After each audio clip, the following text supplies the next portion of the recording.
Did you make a move? I bet you did. I bet you did.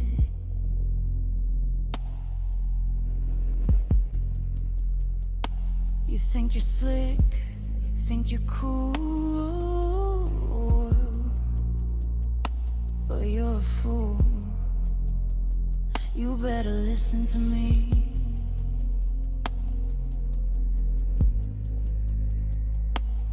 Listen to me.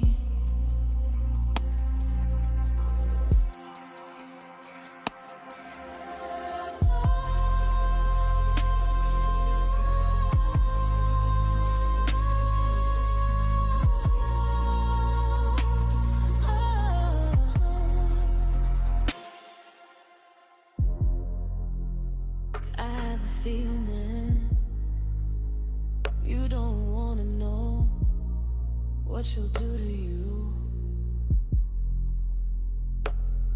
Oh, she's always right. You think you got away with it. You think you got away with it. You think you got away with it.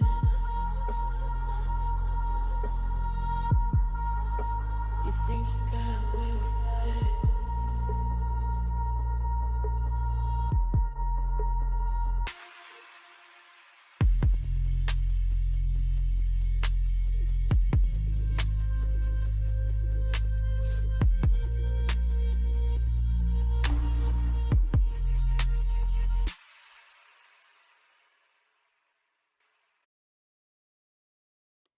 Hey y'all, how's it going? It's December 4th. Oh shoot, I just thought about my little niece's birthday today. I gotta call her. Damn. I will call her in the morning and be like, I'm so sorry, I'm a terrible aunt. Anyway, hi everyone. Again, it's December 4th. It's a little late. I'm sorry about that. I was trying to stream on X because I purchased the OBS package to do so, but it's not working, and so that's what took so long. I was actually on time for once, but I just couldn't get it to work, so maybe next time. Can you turn up the volume? It's probably my mic. Hold on. Sure. One sec.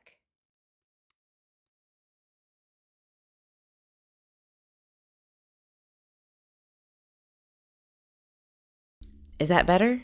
Oh, that's probably too better. Is that working, everyone? Yeehaw, right? Eve is here. I hope that's better. Okay, good. Perfect. So, there has been some things said. There's been some, in the Michael Vaughan case. If you're new here, welcome in. Everyone hit that like button while you're here. It's free. It doesn't cost you anything. Even if you hate me, you know you love to. So might as well hit that like. There's been a lot of crazy, stuff going on with the Michael Vaughan case where I guess because the case looks kind of weak to me anyway on the probable cause and knowing what I know. Maybe there's just not enough evidence to potentially convince a jury that we have to go ahead and defame and put out people's personal information from stuff that happened way prior to Michael's disappearance. But it's okay because, it's not okay. But anyway, all of that stuff, I don't even care. None of that stuff is even based in reality. Even if you call up somebody's best friend, sister, lover, mother, it doesn't matter. It has nothing to do with Michael. You're just reaching, when you have to go contact everybody in someone's past, right? To try to get some answers about Michael. Go find him first. There's your answer, right? Right. That's the problem. And I think that the Idaho has this thing where if you put enough mental and psychotic pressure on someone, you know, they'll just have the answers for you. And that's just not how it's going to work, because the 4 suspects who have been named in this, I don't know if they're guilty or not of any involvement, but I can tell you that what they're saying is doo-doo, and it didn't happen that way or any way at all, right? Very circumstantial case. I have very I have so much doubt that these 4 suspects, Sarah and Stacey Wondra, Brandon Shirtliff, and Adrian Lucian, I am so positive that this case is the weakest case I've ever seen in my life. That, like, where do you begin? The probable cause affidavit is a joke. First of all, you're basing everything off of what again? Oh, hearsay from a man in prison, in the jail, who is literally the poster child for false confessions while in prison. Like, it's very obvious. But you don't really have to be a genius to look at some of the things in this probable cause. It's all hearsay. It's all circumstantial. He was here, they were there. And all that this comes down to, honest to God, people, is Stacey confessing. And I'm going to show you the motivator in that. Confessing, false confessing, whatever you want to call it. I'm 10 toes in the sand on that it's a false confession. And why? Because Michael wasn't in the backyard. That's what Stacey Wondra told police, allegedly, that's what happened, right? So before we do an open panel, because I want people to ask questions. Like, I don't know, Justin, clutch my balls, clutch them pearls, clutch my cash app. They're exploiting people all day, and people are eating it up. Dolly Vision exploiting people. His girlfriend, PJ, wants to plant drugs on people to get them to just talk. She feels that way one day and then she doesn't. Like, it's ridiculous. So when I open the panel up, I just want good questions, like honest to God, good questions. Because everything in this probable cause affidavit that anyone can access right now, you can find the answers. Like the yard sales, who had the yard sales of the year 2021, right? You can find the answer if you really wanted to. If you really put the effort into it. Unlike others who are worried about me showing up to court. Too bad. That is too damn bad. Deal with it. So I really just want honest to God questions, like real, genuine questions. Not who was banging who at 1102 Red Wing Street, right? Let's get a good conversation going. No, I'm not going to feed y'all a narrative like these other creators. I'm not going to do it. It's unfair to Michael. Shame on y'all for doing that over there. Shame. Absolute despicable behavior. Like, Can I just ask, what in the actual homophobic and mildly racist hell was that best friend phone call bullshit? Don't put that on screen, but what the actual fuck? The homophobic and mildly racist hell? Oh, you're talking about Jordan? Adrian's friend Jordan? Oh, honey. I don't know, but that didn't help me at all. I don't know. I didn't watch, but literally maybe a minute's worth of clips sent to me. Thank you guys. You know who you are. And I was like, no. No, this doesn't help at all. This is stupid. This is absolute garbage. They're trying to find people that I guess need to feel relevant in Michael's case, and that's really weird. If I were Michael's family, I'd be like, this is some bullshit. Why are y'all doing this? Like, aren't y'all messing with the case? Aren't you messing with my son's case? Would you stop? Oh, Or maybe it's because they're directing it, right? And they have been for a while. Yeah, that's what I thought. We'd all like to know, because I don't know why his sexuality has anything to do with Michael. Right. And I don't really care who it is. Why are we talking about someone's essay? Why are we talking about that? And why are we false accusing people of being traffickers? Yeah, it was so disgusting. I've never seen such. I'm behooved. I have no words, and people are eating it up. Eating it up. Hi. Hello, hello. Good evening, Mr. Eve. So first things first, before I open panel up, or second things second, I guess, I want you to see one thing. These are for my mature Michael Vaughan case people who know this already, who knows everything. I'm not going to go into the nitty gritty. We're getting right into it. So back in May of 2022, Stacey Wondra, one of the suspects, was arrested for a separate, unrelated charge for selling a gun. First of all, he was a felon and wasn't supposed to have a gun, but then he lied on an application and sold it. He did some stupid shit. And leading up to this, you have to remember that once he was in the jail, they were really going after these four. For some reason, even though the mother and the father of Michael Vaughan and the sister and everybody in that family already knew that they were on the radar, because Juanita, Detective Gallagher, already let them know, because that's what detectives are supposed to do. Just let everybody know who the frickin' suspects are. Great work, right? There was things going on and conversations being had, and then in comes Chris Medina, who did some shady shit, and he knows it. He knows it. He didn't want Brandon's family or any other person talking to a lawyer. Oh, no, don't do that. We can't talk to you. Well, the shit, Sherlock. Duh. But that's their right, isn't it? Too bad. That's too damn bad.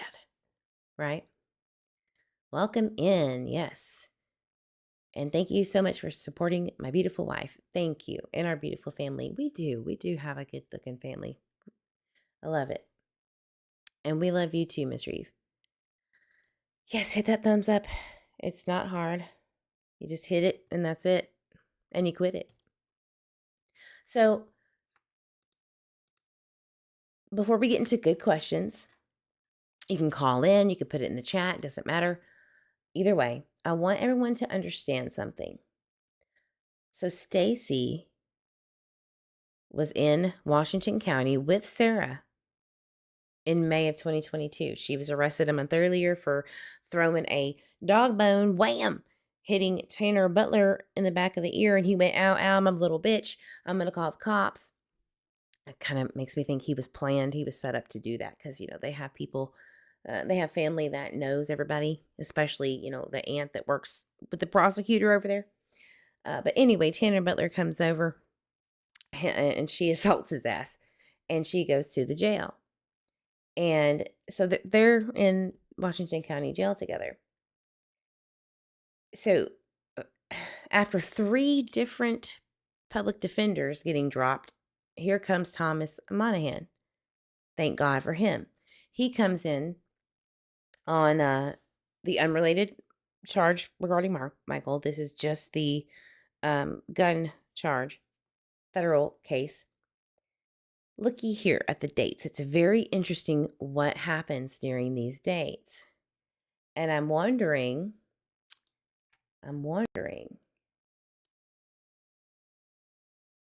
why things were happening in the PCA here, and Stacey Wondra moving and grooving in his federal case that's unrelated. So if you go to the affidavit of probable cause for Stacey, you see this on November 5th. Okay, we're going to get there. So this motion, this motion dated November 4th states that Thomas Monahan at the time was his new public defender. He was recently appointed, and the court had previously scheduled this case for a change of plea hearing for his federal gun charge. Okay. I think he was saying that he was going to just change his plea rather than go to trial at the time. He said, wait, hold your horses, sir, Stacey. Shut your mouth and let me handle this. You don't know what you're doing. So, while it's entirely possible that Mr. Wondra will proceed to change his plea rather than go to trial, I am ethically bound to review with due diligence the discovery and circumstances of this case so that I can independently decide whether to endorse his plea, change a plea hearing. You have to understand that during this time, Mr. Monahan and Stacey were talking to detectives together, allegedly, from my understanding. And the time that he didn't was when the probable cause states that they had talked to Stacey, okay? Without him. Without Mr. Monahan. So there was a hearing for the change of plea on November 9th. This motion was dated November 4th, okay? So again, there was a change of plea hearing on the 9th for his federal gun charge, nothing to do with Michael, okay? But it was entered on the 4th, okay? The actual hearing for this. So come over to the probable cause affidavit, okay? Everybody tracking? I hope so. So again, November 4th, Monahan goes, hey, let's push this change of hearing plea further out until we can figure out what the hell is going on and what's Stacey on. What is he trying to pull here? So on November 5th, the next day that Mr. Monahan is doing his thing, trying to understand Stacey and what he's trying to pull, Stacey allegedly calls just that evening into the morning hours, the wee morning hours at 12:55 in the morning. Stacey contacted Fruitland Police, which he says absolutely did not do, but we'll see about that, okay? He requested an interview at the Washington County Jail. This is where allegedly the jailer there that has a conflict of interest because they're related to, the detective on the case. Allegedly, he's the one that kind of got it all together. But you know what? I don't know that for sure. It really doesn't matter. They're stating that Stacey called Fruitland and said, I want to talk to you about Michael's case. And that Stacey provided vague details about the events surrounding Michael's abduction. Okay? Stacey said Sarah's religious beliefs and behavior changes started within a couple of days after Michael's abduction. So there is a piece missing, obviously. Why would he just come out and say, it was Sarah, she's crazy, she's cuckoo for Cocoa Puffs? Well, it has everything to do with a conversation that they must have had either prior to this date or in between these two dates. Probably before, though. Okay? There was something that Fruitland Police Department and Chris Madonna must have pulled with Sir Stacey and Sarah while they were both in Washington County Jail. And, she had gotten out in July of 2022 on pre-trial release. So what happened? What did y'all do? What did y'all say? I'm very interested and can't wait to know what that is. I would love to know if you recorded that. You probably didn't. I would love to know the reports on that and what you said versus what really happened.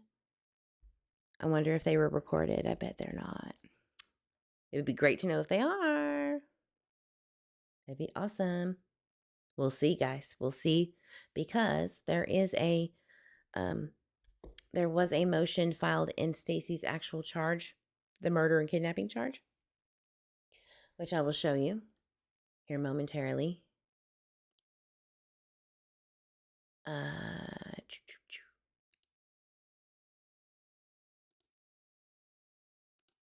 There is a notice of compliance from Mike Duke. See Michael Duke right here. He has said, I am in compliance. This is a certification. And submitted a response to the request for discovery. Plaintiff has complied with such request by providing all information to the defendant, documents, reports, information, blah, blah, blah. Said response will be supplemented as appropriate. So whatever they need, they will supplement the defense.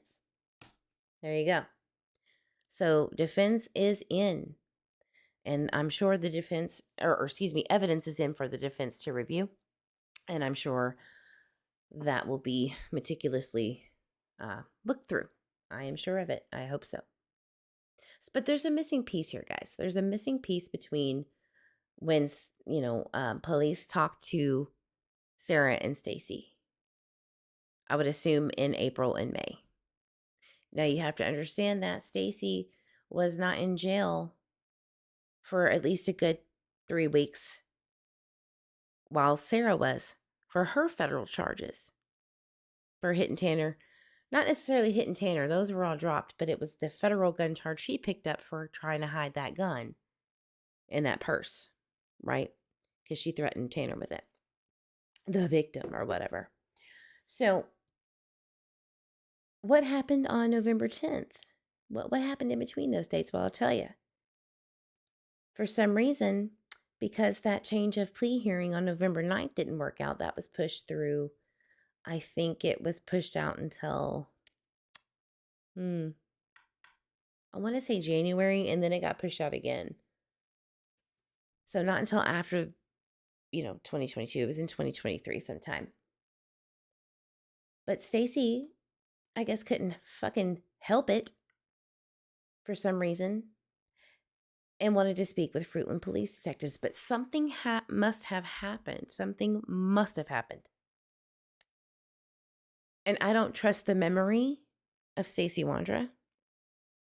So I want to know what the hell happened in between those dates with maybe Chris Madonna, Fruitland, FBI, something. Something happened. We're missing some accoutrement, okay? We're missing something. And I would love to know what that is. So we don't have everything. People over there in La La Land talking to people that are best friends with, a suspect.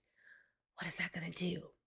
We need to know the meat and potatoes of what is missing in this probable cause. Because again, we're not going to know everything until discovery, which is sealed, by the way.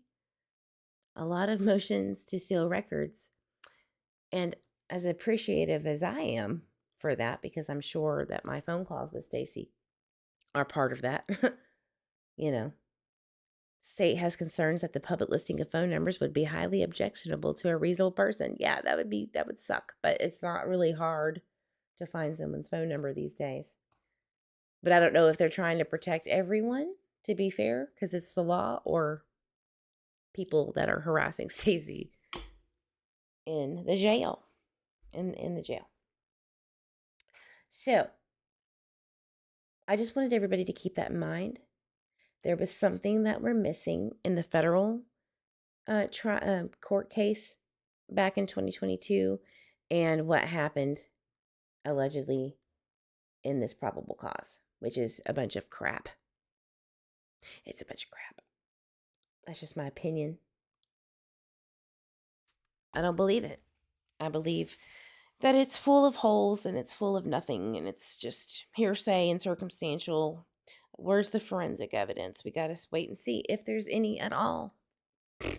Don't think so. Not sure. AKA paid actors, right? Like they do this in every case. Clutch them pearls. You get away with it, boo-boo. You get away with it and you get your money and you grab that cash. But it's gross money. It's money that you would pull out of a stripper's ass. Okay? It's just not clean. It's gross. And you're gross. And so is your friend. All of your friends. Honestly, in minds, wonder if it's really about them, considering the lack of movement on anything else. Yeah, It's very interesting, guys, that every person that they've had on I've looked into before they were even named as suspects. The 4, it's very wild. The man with the J name. This is much, much deeper than the accused. Otherwise, Huff wouldn't have handed the case over to someone else. Well, mistakes were probably made, Julia. Big mistakes. Big, big, big. And I'm not just talking about the very beginning of it. The searches. The trampling of the scent. Letting all of those people search. Shame. Very, very much. Big shame. Okay, thank you, Mr. Eve. Good night. Love ya. Love ya. All kinds of corruption. I will say that. I think that there was a lot of that. It's not what you know, it's who you know, baby. All right. There's only like 16 viewers, so I'm not in the algorithm again. I really am trying so hard to get back in there. Mr. Eve is helping as much as he can, but I really do need to get on live more. I think there's a huge cover up in drug activity, baby. Yes. And don't be surprised. Don't be surprised when there's accusations being thrown about who was dealing drugs over there, okay? And I'm not talking about just 1102 Red Wing. I'm talking about everybody over in that subdivision and the one beside it, okay? We shall see. We shall see what the drugs and the dealers and how they got to places. Like, we're going to find out a lot, I'm sure. I am sure of it. And I think it has a lot to do with this case. And I think I do believe that these 4 suspects are definitely being framed for something they didn't do directly. Absolutely. At least 3 out of the 4, which is Sarah, Stacey, and Brandon. I don't know a lot about Adrian's involvement. I don't believe he is at all. But I don't know everything. There's probably a lot we're missing. I wish that I could, help in that, but I just can't. But I don't think that he would have any motive. There's just no motive. I don't care what they say.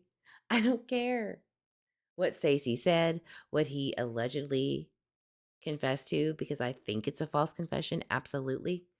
There is no evidence that we have seen to support in the probable cause. There is nothing.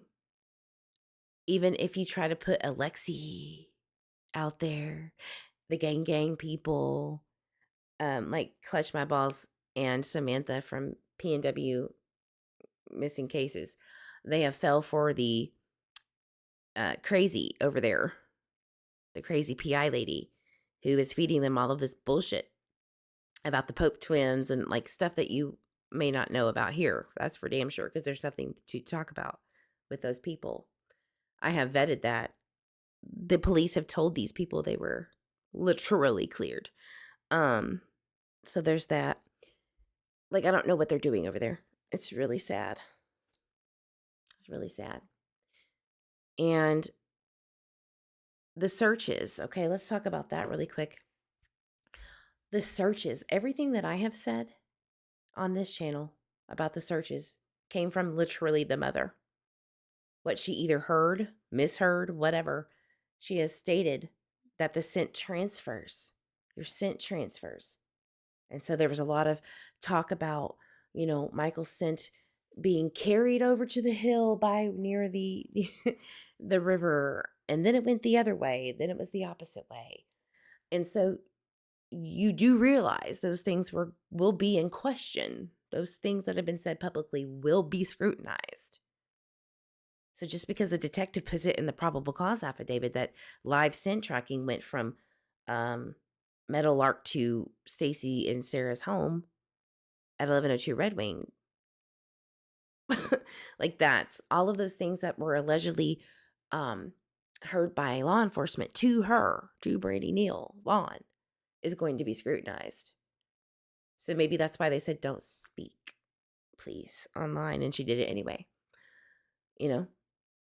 And I understand that. Like, I'm not shaming that you said stuff, but it's what you said. It's what was said. and what changed over time that's going to bite you in the ass right now or in the future potentially.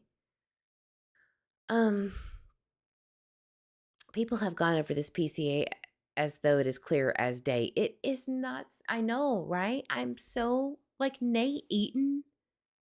Nate, even though he was really good at pointing out some like weird stuff, everyone's like, this is a tragedy. This is horrific. Well, yeah, if you believe it. Hey, Matthew, mwah, mwah. How are you, sweetie? People have gone over this PCA. Am I missing something? Because I've read it multiple times and it makes zero sense. Thank you. I'm so glad that you agree with me. It's not what you know, it's who you're blowing wind outside right now. I heard someone claim there wasn't CCTV on Southwest 8th. Oh. Okay. Sure. There is. But the PCA clearly states that CCTV got Sarah pulling the truck over in Southwest 8 by Arizona. Who said that?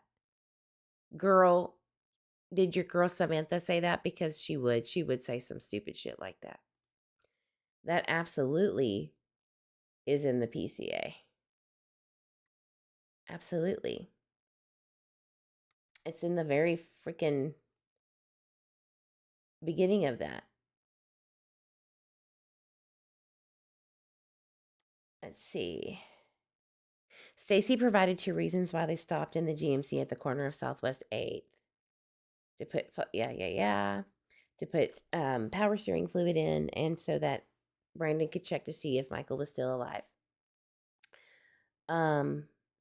Stacey said they were worried about being seen because they saw a car parked off of South Arizona. That is the stupidest excuse I've ever heard in my life. If you were worried about being seen, you wouldn't stop by the house that he's from. It makes no sense. But let me see when they said that they have him on camera. Was it earlier?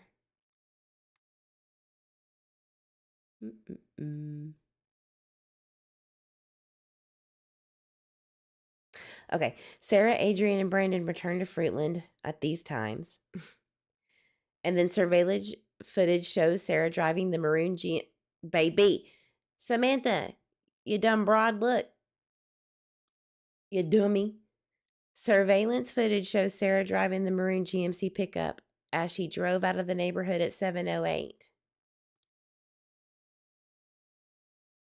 Think about that, ma'am.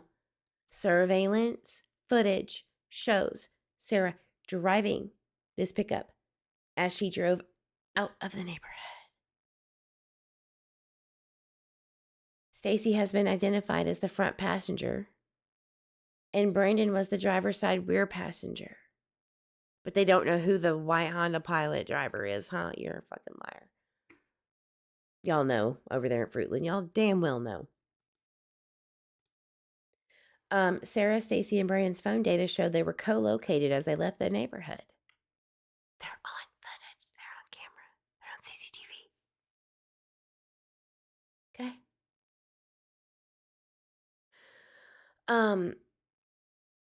The PCA is trash. It is so trash. It is below normal garbage. It's so bad. I've never seen one this bad, to be honest with you. And I'm not being biased. I'm being sincere. So I heard something on another podcast, won't say names. However, this creator mentioned they were told of court dates being moved, and she was informed this. How would they have this information? Oh, interesting.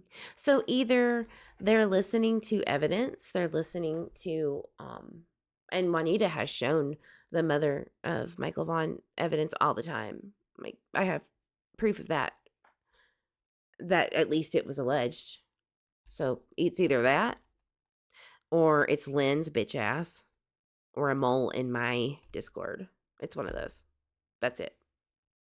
Because Lynn over there talks to Stacey, and Stacey can't shut the fuck up. So I bet you that's it. I bet you it's Stacey and Lynn talking. And he's only using her for money. So he'll tell her whatever to get it. Yeah. But he already knows, like, he's not going to say anything crazy, right? If they had something, this case would have been done by now, right? It is so trash. No disrespect, but everyone's coddling Brandy. Yeah, she has a liver transplant, but y'all realize she did that to herself and her family. This cannot be overlooked. She was wasted off her butt. I mean, you're not the first one to say that for sure. Number one question: how was everyone seen on cam? The walking man, Stacey, and them for stopping to put fluid in the car. Everyone, or the truck. Everyone was seen, however, not one time was the child seen. How did we get from Michael walking on Southwest 9th Street, right, to riding a tricycle on Meadowlark? How did we get there? And the only person to see Michael riding a tricycle is Dorothy Starkey, the neighbor, guys, of Sarah and Stacey Wondra. I just don't understand. And let's play. We need to play this TikTok of Sarah's. Let me pull it up. Because she says in her TikTok in October of 2021, she literally states that Dorothy was staying with them for a while. She had been staying there. The neighbor right across from them, Dorothy Starkey, was staying with them because she was homeless. She had access to the house. She had access to their vehicles. She had access to a lot of things. And whoever she was hanging out with also had access. So I'm very concerned about her. Absolutely 100% concerned. Because I don't know if someone who, no offense to her, people who have disabilities are still credible, but she's deaf. Okay, that's very difficult. As a credible witness, people as a jury, they're going to question that, right? Off the bat, who wouldn't?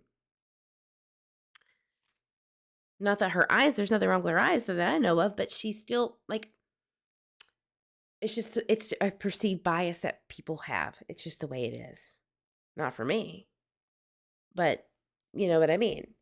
How is she the only one that saw Michael, and she's coming out of the neighborhood and into the neighborhood while during the times he's alleged to be missing? She comes back into the neighborhood 4 minutes after Tyler Vaughan, the father, calls 911. She leaves the neighborhood 4 minutes before he's allegedly seen in the house by Tyler Vaughan and allegedly neighbors, which I call bullshit on. I call bullshit on it. I do. So that's weird. That's sus. Because if you look at the probable cause affidavit, it's very clear to Detective Kelleher that he was last seen. Vaughan noticed that Michael was missing and last saw him allegedly, from what I know he has said out of his own mouth, it was around 6:30 that he saw him, Michael, on the couch playing his Nintendo Switch. How can that be when he's out on the street at 6:15 to 6:30? You can't have both. You can't have it both ways unless you're just absolutely wrong about your timing. But I thought you said you were outside with him playing before you went to go wake up the baby and order a pizza. So that's going to be scrutinized bad. Oh boy. That's absolutely going to be looked at.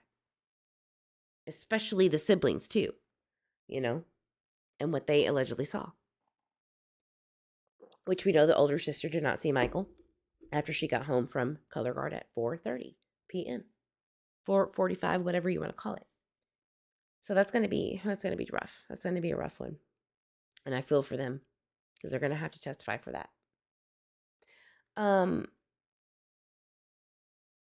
So yeah, that's the time frame. And you have Dorothy Starkey. Let's go down here to Dorothy, who is entering the leaving the neighborhood at 625, right here, westbound on Southwest 8th Street.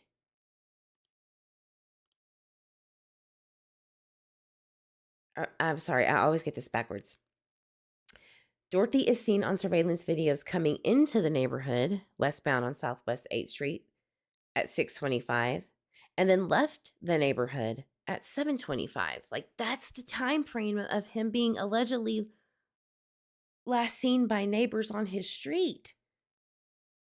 And then we have Dorothy having access to the Wondра's house. And this is not just a saint. This is an angel of a person. This is a registered sex offender. This is a registered sex offender.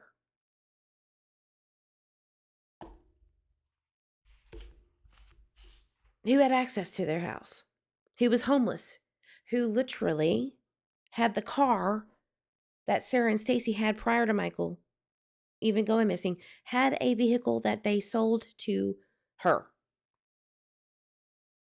Not to her, but to her ex-husband, Carson Starkey, who lived next door. Ex-husband. And gave it to Dorothy to not, have to live out on the streets. Sorry. This isn't insane logic here. 2 and 2 is 4, right?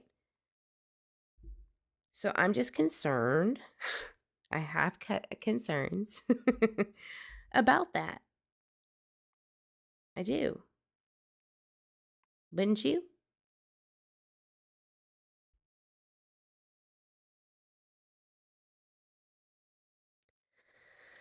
Okay, I'm trying to find this TikTok. There's so many freaking videos, but while I'm looking for it, basically, we have Sarah saying that, we are helping our neighbor out because she's homeless. There is a report, actually. Sorry if there's a lot of noise going on, but there is a report that I have of Dorothy where Carson Starkey is calling on June 24, 2021, which is ironically Michael's birthday, saying Dorothy's missing. And she's homeless and she had a fight with Carla and she's in New Plymouth.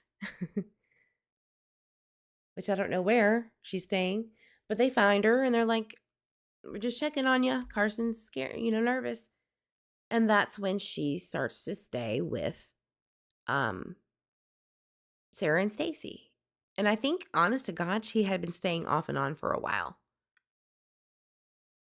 So why? Did you vet her? Did you really vet that? Did you get their ping pings? Did you get... I'm sure you did. I mean, you could. It's so easy because they are registered sex offenders and they have to. They have no choice. So we'll have to wait and see for that. And it is what it is. Sorry.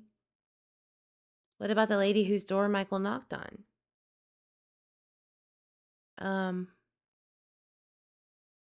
Well, which one? It's changed so many freaking times that we really don't know whose is who. I mean, we were told that it was the neighbor to the left. Tim and Jen was first, and then later on it's like, well, we don't think it was them first. They had no fucking clue. And I still don't think they have a clue where Michael went first or last. And how do you not get his scent on that street, but you get it on Meadowlark? Can we also talk about another thing real quick that I know might be a taboo subject, but it does kind of play into police maybe not wanting to look at certain people who have been literally accused of SA-related crimes that are high public figures in the town. Okay? And I'm not trying to throw this guy under the bus, but I can't help it. It is what it is. So, back in 2019, a former Fruitland principal was acquitted of sex crime charges. Acquitted, so, okay. Great news, right? But if you look at the details, which I'm not going to go into today, but the details of this case where he was cheating on his wife with a new employee at the school, Fruitland High School, saying very inappropriate, very devious things in an email and text. The audacity. So a Canyon County jury did acquit this principal, Mike Finch, on 3 misdemeanor sex crime charges. Finch, who recently resigned as a Fruitland High principal in April, faced 2 counts of sexual battery and 1 count of soliciting a prostitute. After another Fruitland employee told police he had touched her butt, put her hands on his clothed crotch without consent, and had offered to pay her for sex acts. The jury, which is 3 men and 3 women, that sounds set up as fuck, by the way. Sounds like a bench jury trial. Determined Finch was not guilty of any of these crimes. But these unwanted erotic emails that this man sent this woman, whew, you don't want to know, dude. You do not want to know. But I want to tell you where he was living.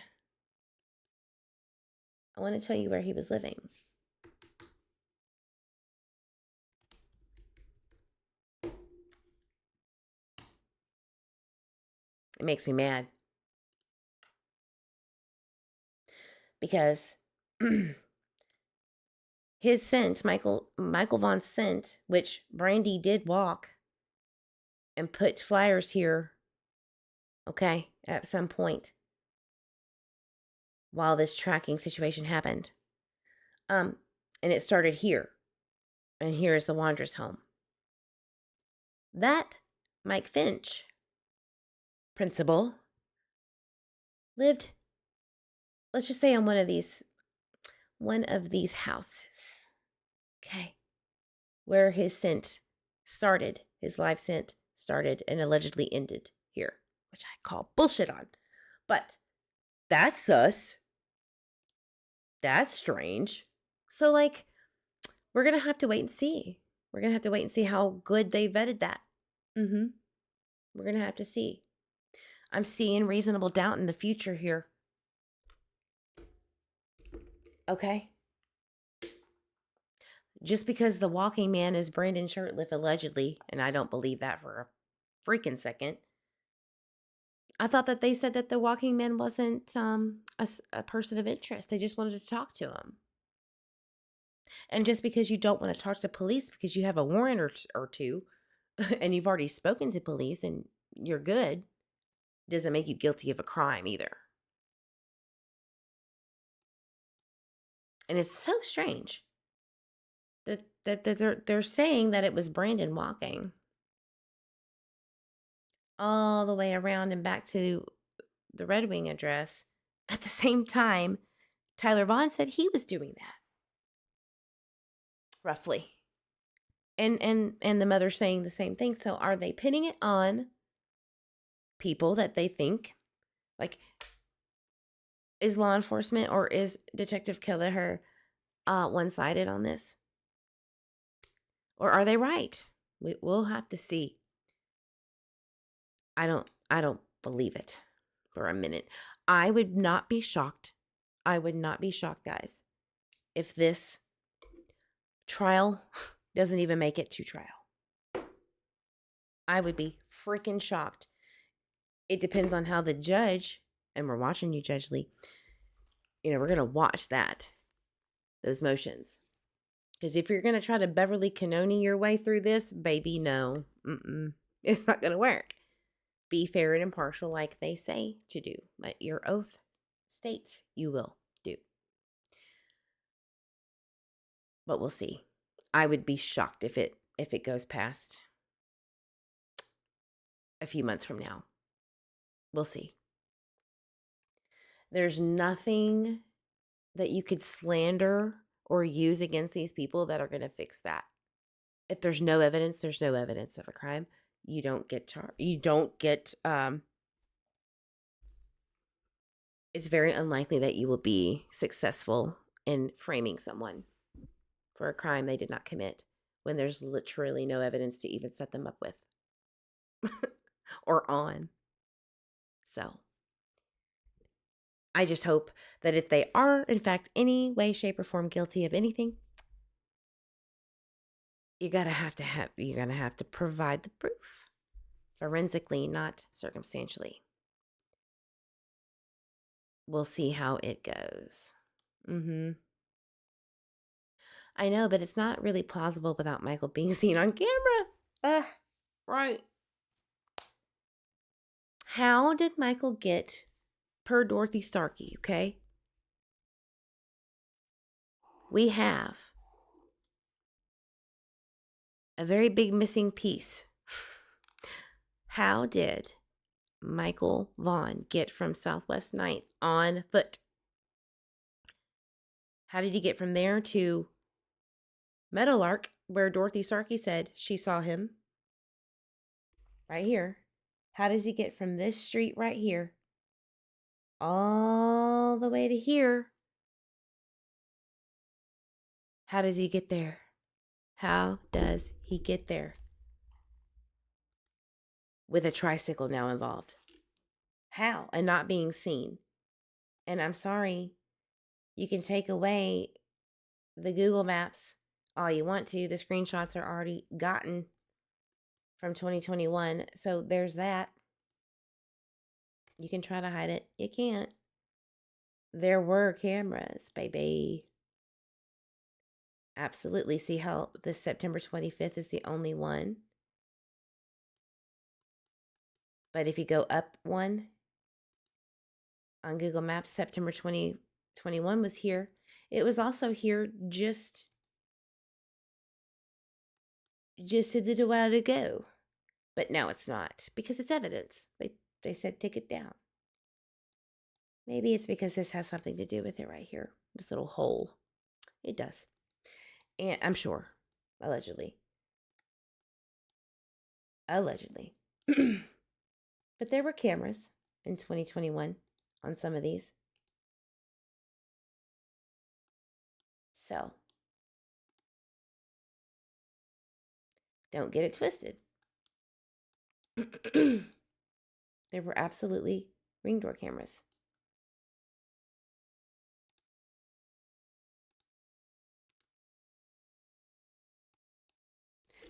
So, or CCTV. So, I mean, this guy's probably going to be outed as either cleared or not. There's so many things. There's so many freaking things. Now, there are unanswered or questions I have no answers to right now. Did they vet everything? I hope they did. I really, really hope that if they're going to go after 4 people and it's all circumstantial, that they also went after every possibility and did not miss a single thing. Because this is a very weak probable cause, which gives me the impression that there is nothing else. No matter what people try to tell you that they know, doesn't matter. That's what you can prove. Could Michael have gone missing earlier in the day? That's what I believe. That's what I actually believe. What did the older brother say on the TikTok that's no longer available? Last seen at 5. And the sister did not see him after 7:30-ish or so. Before leaving, 7:30 a.m. that day. So yeah, it's absolutely possible in my opinion. Unless there's some magic that wasn't in the probable cause affidavit to elude otherwise. Besides eyewitnesses. Like the house right across the road from the Wondras, they had cameras. Yes. But I don't want to give that away. I don't want to actually give the houses that have them away.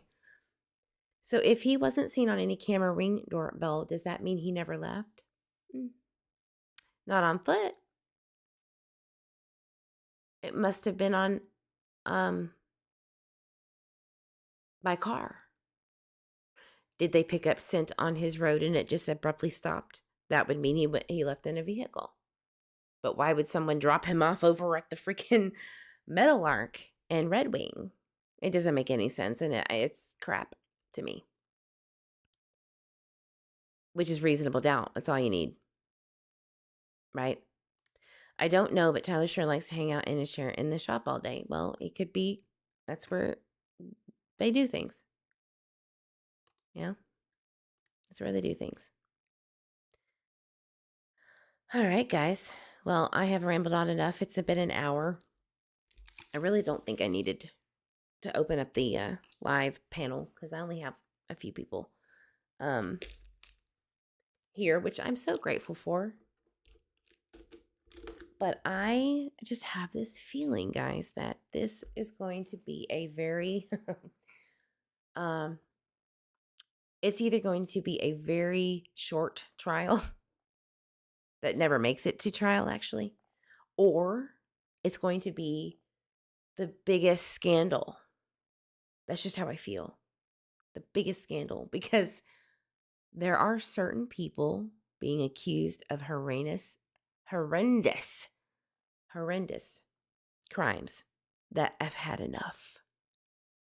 Okay, they've had enough. They've had enough being slandered, defamed, their families being harassed.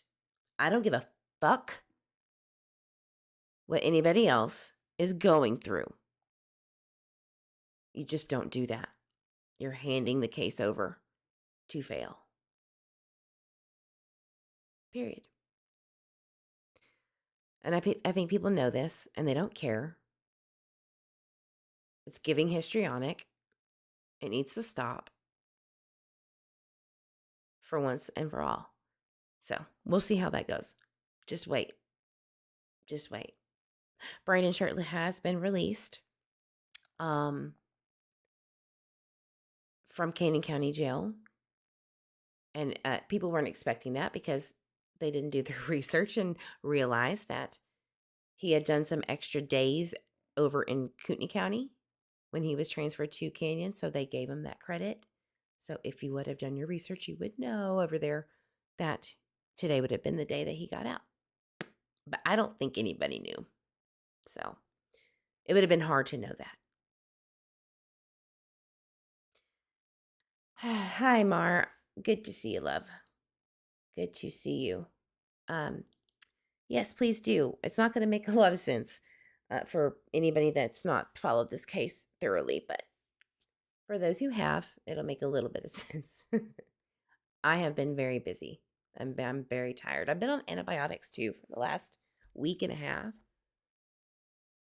And I'm over it. I'm so over it. Yeah.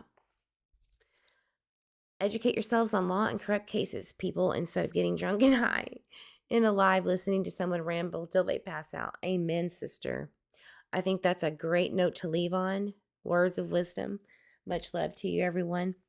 Hopefully I can go live tomorrow and go way more in depth than I did tonight. We're going to really get into it soon. Because I think that, again, like I said, this trial, this pre-trial, because it's not trial yet, it's baseless. It's just baseless. All right, guys, as I say, drink your water, hug yourself, hug your babies, and love on your fur babies. And I will see you on the next live, which should be tomorrow. So tune in. All right, guys. Bye.